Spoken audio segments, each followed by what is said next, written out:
Once again, welcome back to Crypto Indonesia bersama gue Toshi, di mana kita akan membahas segala sesuatu berhubungan cryptocurrencies dan blockchain.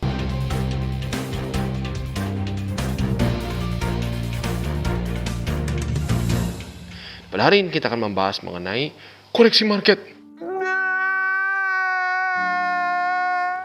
Apa yang harus kita lakukan dari koreksi market ini? Ayo kita masuk ke videonya. Oke, ternyata market cukup terkoreksi. Kita bisa lihat Bitcoin 24 jam terakhir minus 2,11%, Ethereum minus 3,12%, Cardano minus 3,5%, dan seterusnya. Bisa dibilang semua top 10 crypto terkoreksi. Maka ini berita buruk? Menurut saya sih enggak ya, masih oke lah. Kenapa? Karena dalam 7 hari terakhir semua masih rata-rata plus. Minus stablecoin ya. Stablecoin otomatis nggak akan plus, karena ya dia akan terus menyesuaikan supaya bisa $1. Jadi USDT, USDC itu jangan kita hitung karena itu stable coins. Rata-rata semua masih plus dalam 7 hari terakhir, kecuali Doge ya, itu Dogecoin, dia minus, satu-satunya yang minus di top 10. Jadi overall masih oke. Dan menurut gua justru ya sebenarnya sehat-sehat saja. Koreksi dalam market itu yang membuat harga akan bisa melambung lebih tinggi lagi.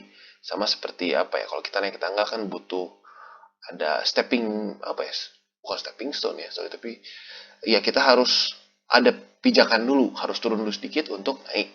Seperti itu. Nah, kalau kita lihat secara teknikalnya seperti apa sih? Kalau kita lihat Bitcoin ternyata angka 50.000 ini mungkin mirip-mirip seperti yang terjadi dengan Cardano di angka $3.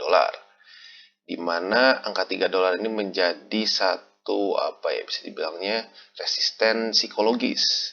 Di mana banyak trader-trader yang day trading mungkin ya, itu dia akan TP di angka-angka bulat biasanya, atau mendekati angka bulat, seperti misalnya 2.97 atau 2.9, mereka akan cenderung TP di situ karena seringkali di harga-harga yang apa ya, bulat dalam tanda kutip ya, seperti $3, $4, itu akan terjadi resisten psikologis, di mana orang akan berpikir, oh ini akan koreksi dulu. Kenapa bisa seperti itu? Mana mungkin that's how the market works. Oke, kalau kita lihat secara teknikalnya lagi, contohnya seperti Ethereum. Ethereum ini cukup unik kalau kita lihat ya. Ini membuktikan bahwa Fibonacci ini ya lumayan ampuh bisa kita bilang ya. Kalau kita lihat dia ini bisa kita lihat resistennya seperti apa sih. Dia ini adalah resisten dari all time high menuju ke swing low dia di daily. Jadi resisten yang besar di daerah sini. Makanya kita bisa lihat Ethereum struggle untuk menembus dari ya Fibonacci retracement itu, dimana yang sudah gua kasih bentuk apa, sudah gua tandai dengan kotak ya, kotak merah ini. Kalau kita lihat di hourly, bahkan anehnya rapi banget. Kalau gua jujur boleh ngomong, rapi banget. Lihat dia berapa kali mencoba. Saat dia rally kemarin, dia nabrak tembok ya, terus dia berusaha berapa jam nih, wah akhirnya loyo juga turun. Tapi ya bisa kita bilang ya mulai recover lagi. Seperti itu. Tapi ya kita bisa lihat ini bukti bahwa Fibonacci ini lumayan ampuh juga untuk dijadikan support dan resisten. Dan di bawah sini ini juga sama ya, ini Fibonacci resisten, Fibonacci support. Dimana kita ambil ini dari 4 hour. Kita tarik dari sini ya. Tarik dari sini ke sini. Yep. Jadi support selanjutnya ada di daerah sini. Oke, lalu selanjutnya kalau untuk Cardano kita bisa lihat dia kapan terkoreksi. Lumayan ya, mungkin sekitar berapa, 3% mungkin lebih ya. Dimana kalau kita lihat uniknya dia ini meretest support. Support dari 4 hour, dimana kita bisa cek dari sini. Dimana kita lihat dari swing low di sini ke all time high kemarin yang paling baru, kita mendapatkan support di sini. Dan kalau kita bisa lihat secara lebih jelasnya di hourly, itu dia retest, walaupun hanya week ya, tapi bahwa terlihat di sini terjadi support, di mana harga terpantul di daerah sini. Dan kalau kita lihat yang unik juga di sini, dia gagal tembus MA50 dan MA20, dan dia membuat higher low di sini. Nah, apakah ini akan terus berlanjut jadi mini bearish movement di sini dan akan terus turun ke bawah dan retest lagi? Mungkin saja. Tapi andaikan dia bisa tembus EMA 20 dan EMA 50 ini, maka akan kembali lagi dia akan mencoba retest $3. Tapi kalau kita lihat dari secara newsnya, Cardano pada hari ini tanggal 25 Agustus akan listing di exchange Jepang yang bernama Emurgo dan Bitcoin. Di mana di Jepang ini kita tahu bahwa cukup ketat untuk regulasi daftar ke exchange lah ya, di mana hanya sejumlah kecil token yang dapat didaftarkan di Jepang. Dan sekarang Cardano masuk ke dalam salah satu daftar itu. Oke, jadi ya kemungkinan akan menjadi bullish news buat Cardano. Tapi ya, let's see, kita harus lihat di chartnya. Kita harus lihat pada fakta dari pergerakan harga Cardano sendiri. Oke. Lalu untuk BNB, kita bisa lihat dia secara garis besar cukup mirip dengan Ethereum, di mana dia sedang struggling untuk menembus dari Fibonacci resistance. Kita lihat Ethereum juga memiliki kesamaan masalah, yaitu untuk menembus Fibonacci yang cukup besar ini. BNB juga memiliki permasalahan yang sama, di mana kalau kita lihat ini adalah Fibonacci resistance dari all time high ke swing low daerah sini. Yang gue kasih tanda kotak merah. Jadi ingat-ingat guys, kalau kotak merah di gua ini ada resisten. Kalau yang warna biru seperti ini contohnya adalah support. Oke.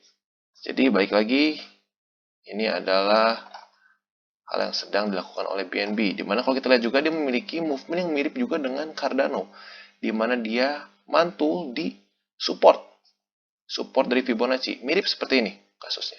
Tapi mungkin malah lebih rapi BNB, dimana dia lebih dekat dan juga dibantu oleh Bollinger Bands juga ya. Nah, dan movement juga mirip, dia ketahan juga di EMA 50 dan 20. Jadi kurang lebih ini akan sedikit mirip dengan Cardano, di mana apakah dia akan menembus secara teknikal ya, dia akan menembus 20 dan 50. Kalau dia berhasil tembus dua-duanya, baik lagi dia akan retest dari Fibonacci resistance yang besar ini. Oke, lalu selanjutnya adalah Solana. Ini adalah salah satu kripto juga yang pengen gue bahas sebenarnya dari kemarin-kemarin, tetapi sudah ada materi-materi yang sudah gue siapkan, jadi Solana ini bakal gue bahas juga nanti ke depannya potensinya. Nah, kalau kita lihat Solana ini sejak kapan ya terakhir dia menyentuh MA 200 di H1 ya. Wah, udah lama sekali. Dia terakhir menyentuh MA 200 itu di bulan Juli. Sekarang akhirnya tembus juga lagi. Koreksinya lumayan lama juga. Jujur gue pikir bakal lebih cepat koreksi, ternyata enggak. Nah, ini juga yang unik dari ini saat satu aset atau satu koin deh ya, kita ngomong kripto ya. Salah satu koin menembus all time high. Sama seperti Cardano, saat dia menembus all time high, koin ini akan masuk ke satu mode yang bernama price discovery, di mana mereka belum pernah mencapai harga itu.